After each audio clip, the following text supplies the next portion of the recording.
si parlasse mai più di così fatte cose per quanto cara è la vita. Fermate la vostra spada, Giovanni. Poiché stimo più mia sorella con i miei nipoti che quanti sono al mondo. E ora va per Dio! Pietro, uno degli uomini migliori. Giovanni, voi siete forte e valoroso, leale e coraggioso. Ma su via. Madonna. Ci è giunta ora notizia che i soldati dell'esercito regolare francese stanno scorazzando nelle nostre terre, incutendo terrore e bruciando fienili. Francesi non sia mai. Vitello, voi siete dei nostri. Fate conto, stiano già invocando pietà. Caro Giovanni de' Medici, voglio ricordarvi che vostra sorella, Madonna Bianca, signor Vitello, ha preparato per tutti noi un banchetto. E voi? Voi cosa fate? Tornate a combattere? Luca Antonio si occuperà della faccenda e con successo. Ne sono sicuro. Pietro, Bianca capirà. Piuttosto confido nella vostra incommensurabile diplomazia. Andiamo, Vitello. Questo è Giovanni de' Medici, mai domo, mai fine. E Vitello, degno parente di tanto signore.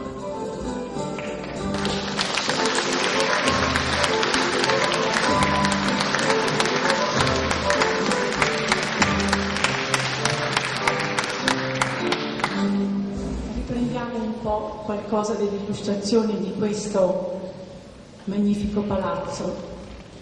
Ricordatevi che questo palazzo è stato così ben vissuto fino all'anno 1792, quando morì l'ultimo dei Vitelli, il principe Clemente Vitelli. Si estinse con lui il ramo maschile, i rami femminili invece continuarono, e molti di voi sicuramente hanno sentito parlare dell'ultima signora dei Vitelli che è vissuta qui, la principessa Isabella Boncompagni Londovisi Rondinelli Vitelli, fino all'anno 1960. Poi il palazzo andò così in decadenza e in abbandono fino all'anno 2000, quando la fondazione Cariplo riuscì con una gran somma di denaro a poter restaurare questo magnifico salone e lo scalone. Qui, se voi guardate da questo lato, vedete e riconoscerete la figura di Papa Giulio II. Giulio II è uno dei più grandi papi della nostra storia, del nostro Rinascimento. Il Papa che è rimasto famoso nei libri di storia perché gridò "fora i francesi, fora i barbari".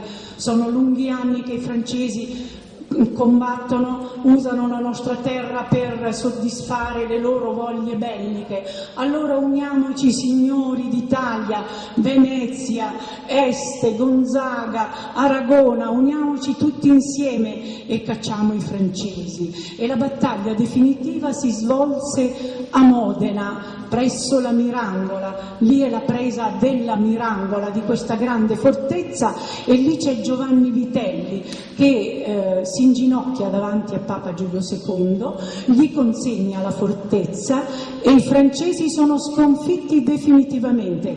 Quello avviene nell'anno 1510. Entro il 1513 i francesi lasceranno definitivamente la nostra Italia, lasciandoci purtroppo un terribile ricordo di sé, il terribile mal francese, che lo porteremo con noi per lunghi secoli, fino a quando non ci sarà una scoperta scientifica che certamente l'ha combattuto e la combatterà con successo. Bene, Giulio II fu un papa nazionalista per eccellenza. Si dice che morendo, anzi è Guicciardini che ce lo dice, ha detto: io tanto fatto, tanto operato, indossato perfino una grande corazza per combattere contro i francesi, e perché volevo che l'Italia fosse data agli italiani. Ma i francesi se ne vanno, gli spagnoli arriveranno e non ci sarà profezia più vera, perché per tutto il Seicento gli spagnoli scorazzeranno nella nostra Italia.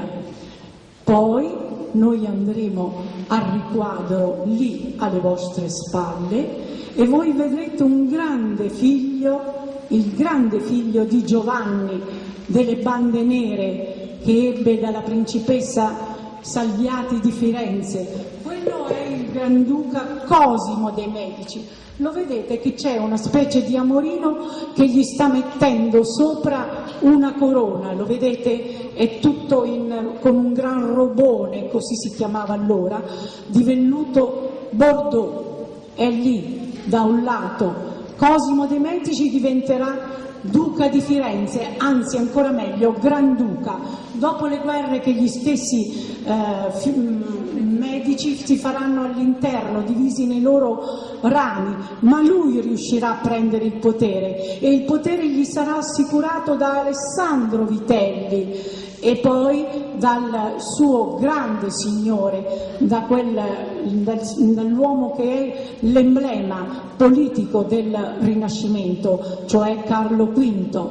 Quel figlio di Giovanni delle Bande Nere, che Giovanni delle Bande Nere potrà vedere solo piccolissimo, Giovanni delle Bande Nere che, a detta di Machiavelli, sarebbe stato l'unico che avrebbe potuto restituire l'Italia agli italiani e cacciare definitivamente gli stranieri. Ecco, ora si riprenderà la narrazione e poi nel secondo momento io vi parlerò di Alessandro Vitelli. Se vi girate, ecco il signore al centro di questo riquadro, lo vedete mentre si inginocchia di fronte a Carlo V. Carlo V lo riconoscete dalla mascella degli Asburgo, dal gran collare del toson d'oro sopra l'abito di velluto, mentre il mantello a righe è di Alessandro Vitelli, reputatissimo, come diceva allora Niccolò Machiavelli, fra i condottieri del tempo. Egli aveva aiutato il Granduca Cosimo a rientrare a Firenze. Lì Carlo V lo ringrazia e lo nomina principe d'Amatrice perché aveva aiutato i medici. D'altra parte, se vi ricordate un po', Carlo V aveva qualcosa da farsi perdonare dal Papa Clemente VII, Papa Medici, perché era stato lui a scatenare i Lanzi, i famosi Lanzichenecchi, a mandarli in Italia. Adesso poi si pente, per motivi e giochi politici che sarebbe lungo illustrare, aiuta i Medici a tornare a Firenze e siccome il comandante delle sue truppe è proprio questo Alessandro Vitelli, è Alessandro Vitelli che diventa